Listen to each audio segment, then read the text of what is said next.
Good morning. Happy Friday. Welcome to Virtual Coffee Club. It's another Bucket Friday, and it's just an opportunity to release, to check in, to connect. And we're a little bit later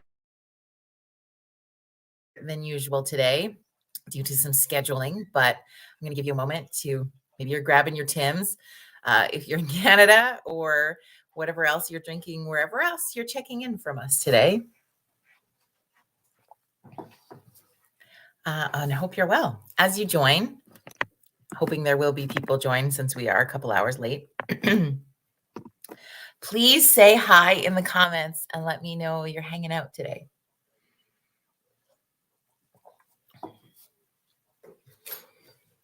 It could be busy at home because I know for those in the Foothills School Division, there's no school today. So that's always fun. Good morning, Angie. Good morning, Liz.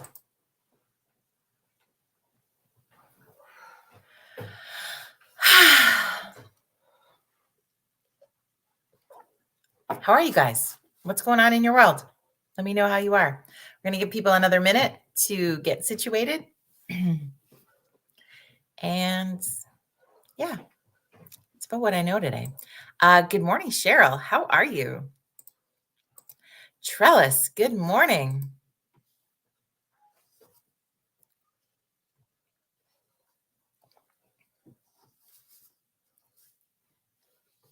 I did the blurry background thing today because there's a lot going on and my kids watching TV. But it makes your head look like it shrunk this way. Maybe that's just me. I don't know. One of those things. Whatever. Doesn't matter. How's your day? What do you got planned for the weekend?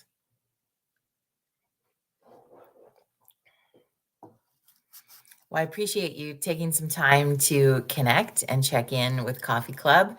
For everybody who catches this video later, please put hashtag replay in the comments because it's always nice to know you're hanging out and joining the conversation whenever it works for you to do so. So appreciate that so very much. Grateful for you checking this out and having some fun with us. This is my favorite weekend of the year. And I was talking about this earlier in the week, maybe it was on Wednesday, in just that to me, the spring equinox feels like the new year. I never feel ready to start a new year in January. I don't know if it's just because it's in the smack of winter or if it's just what I have no idea, but I've always felt like the spring equinox is the actual start of the new year, the opportunity for that reset, the opportunity for stepping into the what's next is always felt the strongest for me around the equinox. And it's when it comes to vision boarding and goal setting and all of those things, it feels like the most opportune time. So spring equinox, of course, coming on Sunday. So it feels like it's like New Year's Eve weekend for me. And what's really fun about that this year is we have a full moon that is in effect today going into this spring equinox weekend. So it's going to be good. Trellis has to head off to work. So everybody wish Trellis a great day at work today. Thank you for even popping on for just a moment, Trellis. It is so good to see you this morning. So thank you for that. Cheryl, do you have all your bling ready for tomorrow? I think so. I got one more stop to make on the bling trail, but it should be good. Ladies' night out in High River tomorrow night for the Foothills Kinettes.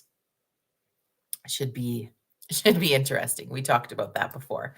Liz says, it's Friday. I'll be out in Pinoca at the Canadian Pro Rodeo Hall of Fame Rodeo on Sunday. Ooh, that sounds fun, Liz. I think that'll be really good. What do you got planned for the weekend? Krista, good morning. Welcome. So I feel like I didn't check the weather because I've really taken a break the last while from, I haven't really watched the news. I haven't really been scrolling through a whole bunch of news type socials. I have not looked at the forecast at all. I have no idea the weather. I'm just taking it moment by moment right now in life. Good morning, Corey. So I have no idea what the weekend forecast actually looks like, but it feels like it's going to be a great weekend. And really, I don't really care the weather. It's just going to be great in my mind. Doing a cool vision board workshop on Sunday, which I'm really excited about. And yeah, what else is going on in your world? What do you have planned for the weekend? Are you going anywhere? Are you going to do anything? Are you just taking time to reset with the fam? I started also making Sundays spiritual rejuvenation day, which has been really good. There's a couple of Sundays, right, where just sometimes meetings happens or things go on, but for the most part, focusing on this spiritual rejuvenation day. And so I'm really excited that that's falling also on the spring equinox day. It's just, I'm excited. I think it's going to be an amazing weekend. Megan, good morning. How's baby Ruby? Just not really so much a baby anymore. She's turning into a little toddler.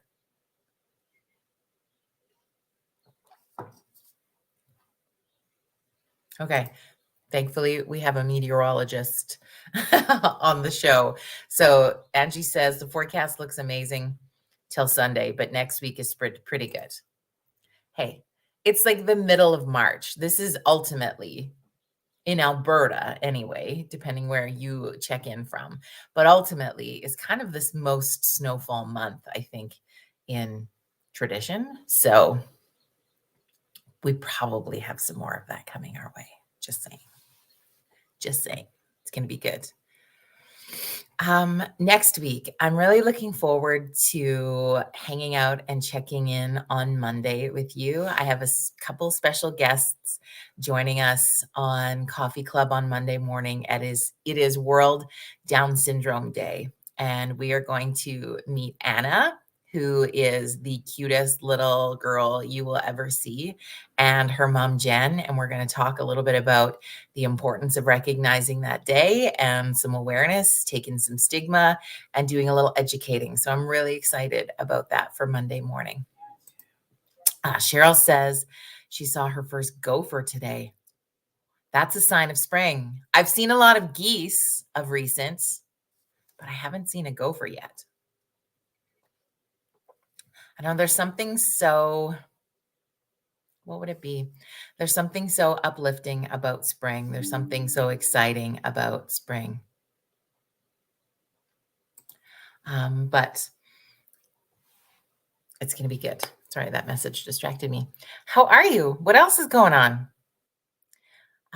We we've had, it's just been like one of those weeks where there's like been ups and downs, and sick kid in the house has been some challenging. We had guests booked, and then illness happens in their world. But looking forward, maybe you saw I had posted on Twitter and Facebook yesterday too, that Monday I'm starting a tapping challenge. So I've shared a little bit. So I think it was, gosh, it would have been towards the end of January. We had a special guest on Coffee Club by the name of Vic Mann. And Vic is with the Wellness Campaign. And he was sharing some mental health tips with us. And in that conversation, he'd mentioned something called EFT, which is emotional. Oh, now I'm going to forget what it is. Anyway, EFT tapping. So it's basically a technique where you can use tapping and affirmation to work through whether you're feeling anxious, emotional, needing to give yourself reassurance. It allows you to release pain. It's just really cool. I've kind of fallen in love with this technique. And so Vic first introduced us to it, and I started watching these videos from a man on YouTube with the name of Brad Yates, who does a lot of this tapping teaching around the world. And he is starting a 5-day challenge on Monday, and it's absolutely free for you to take part in. and it's a 5-day challenge of learning how to do the tapping. So I have the links for you on the socials if you would like to join. I think Cheryl signed up, so I'm pretty excited for that, and whoever else would like to join us. And for 5 days, once a day, we're going to try this technique. Yes, it looks really weird. I will admit with you also that when Vic first suggested it, I thought he was crazy. But I've tried it. And so in moments when I feel overwhelmed, or even just as my afternoon pick me up, I've started doing this on the regular. And it's really made a huge difference in managing some mental health. It's just a great mental health tool. And so I've signed up for that 5-day challenge and I'm excited. And then we get to have a special coffee club with Brad coming up on March 29th. And I think it is going to be so cool. I'm really excited to meet this guy, as he's been kind of a mover and shaker in that movement. So kind of cool, right? Kind of cool. Good morning, Kelly. Megan says Ruby's doing well, cruising and grabbing my cell phone as I try to type. That's normal. Burge, good morning. Reminding us being in nature, working with animals. Thank you for that. Liz says there's an open house. So if you're in the High River area on Saturday, after 10 years of working with the Arari group, Peerless Training Institute, everyone's invited. So this is with our, I guess, what would I say that correctly with, Liz? Like, it's a really great collaboration with our Mexican community and a lot of our newcomers to Canada community, which I think is really cool. They are going to have all of this cool stuff. Here's where it's at. Here's what time it is. And you can even book a massage. This sounds fabulous. So again, check that out if you are in the High River area. And this is in the comments on Facebook if you miss it and want to find out some more information. So that's going to be a really cool day. Liz, thank you for sharing with everybody on that. If you got anything else coming up this weekend you want to share, please post it in the comments. Or any other thoughts or things.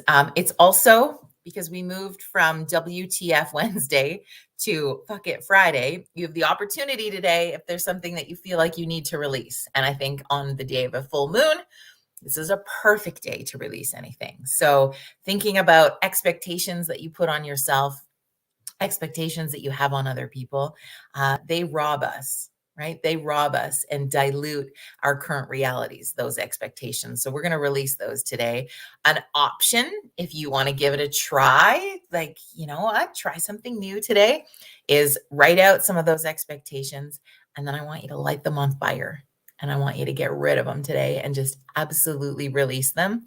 And we're going to move forward, especially coming into the spring equinox energy and our opportunity for this really cool reset. It's called a Virgo full moon tonight, and that's also traditionally considered a very healing full moon. So if you have some healing that you want to do in your life, some forgiveness that you want to give, some releasing that you want to do, it's a really great opportunity for you to dive into some of that energy this weekend if you are into energy work. Maybe you just want to scream out the F word on the top of your lungs as loud as you can. That is amazing. It'll help clear that throat chakra and give yourself a bit of a release. Today's the day to do it. Why not? Or anything else that's kind of felt like it's built up, right? January and February are tough months. They're the months when seasonal affective disorder is at its greatest effect. It is the months where we feel the most pressure. I think financially, we're still kind of in that, again, with the whole sad disorder piece, is that we feel down a lot more in those months. They're tougher months. There's not as much that we're looking forward to in through those months. And so coming into March, we might just be feeling like we're still kind of just going through the motions and taking each day, but it feels a lot more hopeful, I think, for most people as restrictions lift. It can also be a challenging time for those who are feeling a bit unsure about those lifting restrictions. And again, just a reminder of our mantra all the time is don't be a dick. We are here to be kind to each other. And you know what? For a lot of people, still wearing masks is really important for that protection. And I had a great conversation with a friend the other day who was saying that, he still chooses to wear it because he has to get tested all the time when he goes up north for work. And so even when he's going into a grocery store or a place where there's going to be other people, he's choosing to wear it because he just wants that added layer of protection still so that he doesn't miss any days of work. Okay, putting that frame of mind into it, it's not someone who is living in fear. It is not someone who, like, people are being called sheep or whatever that looks like. That's just what they are choosing to do as their mechanism to help them feel safe. And I think feeling safe is the biggest thing that we work on in our own selves, right? In his work environment. Okay. So then we don't give them the snake eye when we see them in the store. Other people don't feel that that is necessary for them. That is also fine. We just need to continue to be kind to each other through what all of those decisions look like, because everybody's in a completely different space about it. And it's hard sometimes, right? I think human nature, we are easy to quick come to a conclusion. We're easy for a quick judgment. It's easy to just disagree and feel like, "Ah, man, that person, how frustrating or annoying," or whatever cast judgment comes out of our mind or our brain. But keeping in mind that when we think something about people or say something about people or act in a way about people, you're actually sharing that energy with them, whether they know it or not. So checking ourselves a little bit in reminding we are kind, we are love, and we're all doing whatever it takes to feel safe within our souls every single day. And for everybody, that looks 1,000 times different, right? So just acknowledging that everybody's path is different. And we see that, I don't know if it's called a meme or if it's just a quote or it's something that's shared on socials all the time, of just reminding of kindness because everybody's got some sort of something happening in the background that we have no idea about. And remembering that. And it's easy to forget it when we're wrapped up in our own shit and we kind of throw that out on other people when we don't mean to. So it's just slowing the roll, owning our stuff, and keeping kindness flowing, right? Our whole purpose is to connect with one another. I will preach. I feel like I need to get the word connection tattooed on me, although I'm afraid of tattooing. But it's just, I will preach it, preach it, preach it, that connection. And so just keeping that in mind. Like, listen, we need to be kind no matter what. And it's the most challenging when we're in 100% disagreement with somebody. But I will tell you, even if you disagree with someone's decision or someone's action, when you show love towards that person, it makes a huge amount of difference. Good morning, Pamela. It's good to see you here today. Thank you. So that's my 2 cents on a Friday. That's my 2 cents on a Friday. I don't know what else I would say. Hope you have an amazing weekend. I hope you just release some shit today with the full moon. Please just try burning something safely. Okay, disclaimer. So, because I know some of our local fire department checks the coffee club out. So I'm just going to again remind you, burn safely. And have an amazing weekend welcoming spring into our world. It is going to be an amazing time. We have had a very challenging last couple of years. The start to 2022 didn't feel as, I think, releasing and joyful and positive as we had hoped that it would, when we have those hopes coming into the switch of a new year. So I invite you to sort of channel some of that into the spring. It's the new year starting this weekend, and that opportunity for resilience and positivity and kindness and moving forward in a way that feels beautiful again and a little more freeing is upon us. And so I want you to embrace that and love it. And remember, you are an integral part of this world. I said it on Wednesday. You are just a piece of this beautiful puzzle of the world, an integral piece. Without that piece, it's a puzzle with a hole in it. So thank you for being a part of it. Thank you for continuing what you do. And, even if you're feeling like, well, I don't really know what there is to celebrate at this point, like, I want you to think about that the past is in the past. Okay. But it's okay to take a quick glance over that shoulder and look at how far you've come. And celebration can be the simple fact that you are still here, you are still functioning, you are still continuing to be an integral part of the world, however that looks, and you just came through a worldwide pandemic. That is huge. That is huge. You didn't have to become an anything in that time frame. Don't compare yourself to other people. You made it. You're here. Celebrate that and have an amazing rest of your weekend. We will see you back here Monday morning as we celebrate World Down Syndrome Day. Have a great weekend. Monday